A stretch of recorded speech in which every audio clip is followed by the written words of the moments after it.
Tuloy po ang ating Pangasinan food trip sa Midnight Express at ang magpapatakam sa atin ngayon, bersyon ng suman mula sa bayan ng Bolinao. Ang tanong, Vicky, ano? Anong proseso po pinagdaraanan nito para lalong maging katakam-takam? Yan, narito na po ang Midnight Express ni Mickey Alday. Sanay kayo sa maliit na suman, di ba?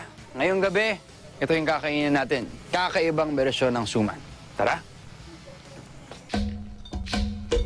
Ito ang binungoy, isa sa mga pinakapopular na kakanin ng Bolinao. Ito po ay binungay na o tinatawag na suman sa kawayan.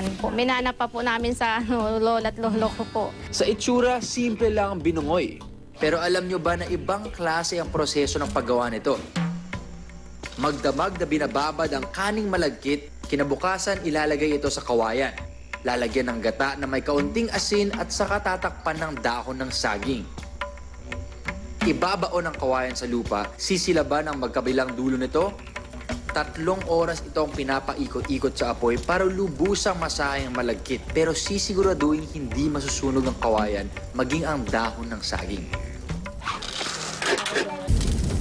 Okay, I guess kakaiba na siya agad-agad dahil kinukutsara ko yung suman, di ba? Siyempre mong kagatin lang.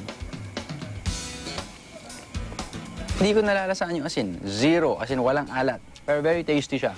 May nalalasaan ka, hindi ko lang ma-tsempohan kung ano. Hindi ko lang matiyak kung ano yun. Malamang sa malamang yun yung gata at yung asin na naghalo-halo na dun sa lasa mo ng malagkit na kanin. Sa mga hindi mahilig sa matatamis, magugustuhan nyo to.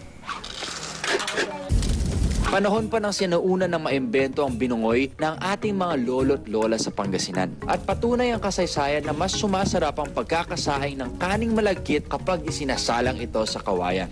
Isang magandang halimbawa na mahal ng mga Pilipino ang pagkain ay ang binungoy.